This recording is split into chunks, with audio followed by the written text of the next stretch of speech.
Feche os olhos por um instante. Imagine que o tempo não é uma linha, mas sim um vasto oceano, e nós navegamos por suas águas, visitando ilhas de memória, ilhas onde as sombras da história ainda se movem. Hoje, vamos desembarcar numa dessas ilhas, num tempo de fé ardente e de espadas brilhantes, um tempo de peregrinos e de promessas. Vamos falar sobre os Cavaleiros Templários, mas para entender o templo, precisamos voltar um pouco no tempo. Voltar ao ano de 1095. Naquela época, o mundo cristão estava agitado. O Papa Urbano II fez um chamado, um apelo dramático em uma cidade na França, Clermont. Ele falava de Jerusalém, a cidade santa, que estava sob o domínio de governantes muçulmanos. Ele não pediu apenas uma guerra. Ele pediu uma peregrinação armada. Disse que aqueles que partissem em nome de Deus para libertar a Terra Santa teriam seus pecados perdoados. E o chamado ecoou. Homens de todas as classes, camponeses, artesãos, nobres, pegaram em suas armas. Costuraram uma cruz de pano em suas roupas. A cruzada, a primeira delas, havia começado. Centenas de milhares de pessoas viajaram por meses, atravessando paisagens desconhecidas, enfrentando fome, doenças. Até que, em 1099, eles finalmente viram as muralhas de Jerusalém. A cidade foi tomada e um reino cristão foi estabelecido no meio do Oriente Médio. Mas a vitória não trouxe a paz. O caminho até Jerusalém continuou perigoso. Os peregrinos, que vinham de toda a Europa para rezar nos lugares sagrados, eram constantemente atacados, assaltados e mortos. Era uma viagem de fé que se tornava uma jornada de terror. Foi nesse cenário, por volta de 1119, que 9 cavaleiros franceses, liderados por um homem chamado Hugo de Payns, tiveram uma ideia simples e, ao mesmo tempo, revolucionária. Eles se apresentaram ao rei de Jerusalém e propuseram algo. Eles iriam proteger os peregrinos, iriam guardar as estradas e os caminhos perigosos. Era um ato de caridade, de fé e de uma coragem silenciosa. O rei, Balduíno II, ficou tão impressionado que lhes deu um lugar para morar. E esse lugar era no Monte do Templo, no local onde séculos antes haviam sido construídos os antigos templos judaicos. E assim, eles se tornaram os pobres cavaleiros de Cristo e do Templo de Salomão. Mas o mundo os conheceria por um nome mais curto: os Templários. No começo, eles eram apenas 9 homens, sem dinheiro, sem terras, com poucos recursos.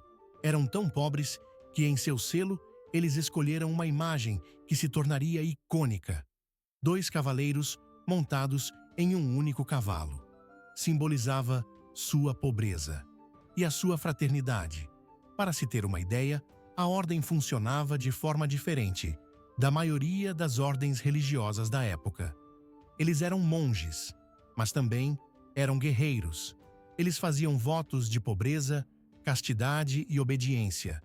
Mas em vez de passarem os dias rezando em um mosteiro, eles passavam treinando com a espada. Sua regra, a regra latina, foi escrita por um dos homens mais influentes do século XII, Bernardo de Claraval. E essa regra era rigorosa. A vida de um templário era austera. Eles usavam túnicas brancas com uma cruz vermelha, símbolo de sua missão sagrada. Não podiam ter posses pessoais, não podiam caçar, nem jogar, nem ter vaidades. Eram guerreiros da fé, com a missão de lutar contra o mal e a ganância do mundo. Eles não demoraram a ganhar a confiança da Europa.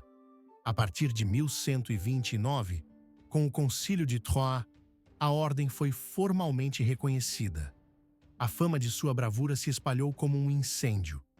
Aos poucos, doações começaram a chegar. Terras, castelos, dinheiro.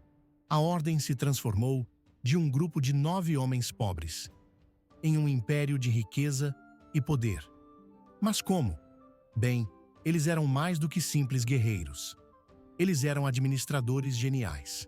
Com o tempo, a Ordem do Templo construiu uma rede de fortalezas e comendas por toda a Europa. Essas comendas eram como grandes fazendas que geravam receita para a Ordem. Eles também criaram o que pode ser chamado de o primeiro sistema bancário internacional. Funciona assim. Um nobre rico na Inglaterra, que desejava fazer uma peregrinação a Jerusalém, depositava seu dinheiro em uma comenda templária em Londres. Em troca, ele recebia um tipo de cheque, uma carta de crédito. Quando ele chegava a Jerusalém, ele apresentava o documento a um templário lá e podia retirar o seu dinheiro. Isso evitava que os peregrinos viajassem com grandes quantias de ouro, o que os tornava alvos fáceis. Era seguro, eficiente e extremamente lucrativo para os templários. Eles se tornaram os banqueiros dos reis, dos papas, do mundo, e a ordem cresceu. Milhares de cavaleiros e sargentos se juntaram a eles. Eles construíram fortalezas imponentes como o Crac de Chevalier, na atual Síria, que era praticamente impenetrável. Seus cavaleiros eram a elite da guerra.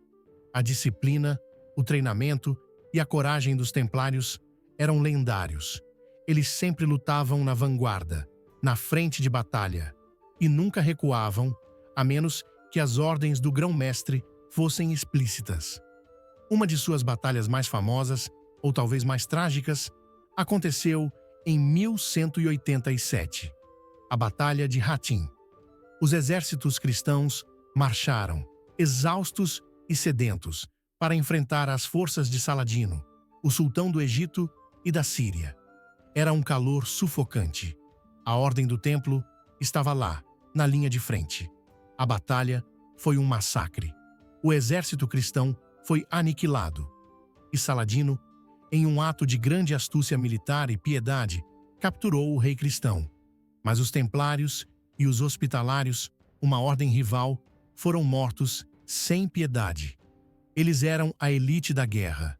Saladino sabia que eles nunca parariam de lutar. Jerusalém foi perdida novamente. Mas a ordem, apesar da derrota, não se quebrou. Eles continuaram a lutar por mais de 100 anos. O seu papel mudou. Com a perda gradual da Terra Santa, eles se retiraram para a Europa. E aqui, nesse ponto, o destino deles começa a mudar.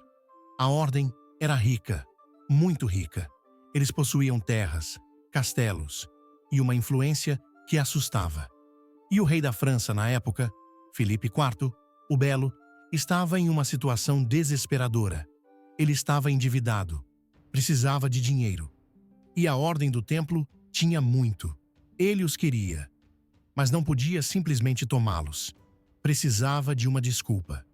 Então, em uma noite fatídica, em uma sexta-feira, 13 de outubro de 1307, os agentes do rei invadiram as comendas templárias em toda a França. Eles prenderam todos os cavaleiros. A acusação: heresia. Filipe IV forçou confissões através da tortura.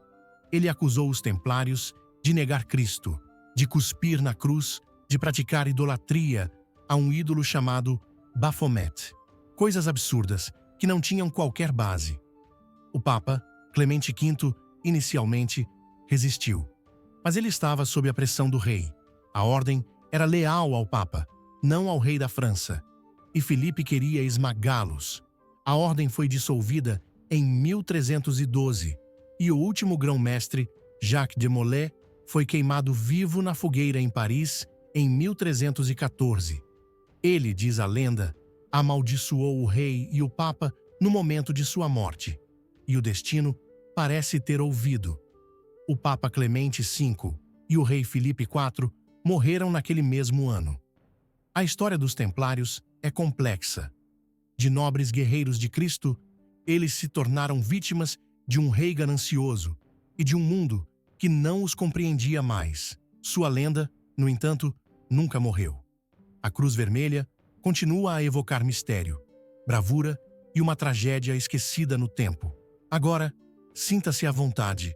para retornar ao seu porto seguro. O oceano do tempo está sempre lá, e há sempre mais ilhas para se visitar.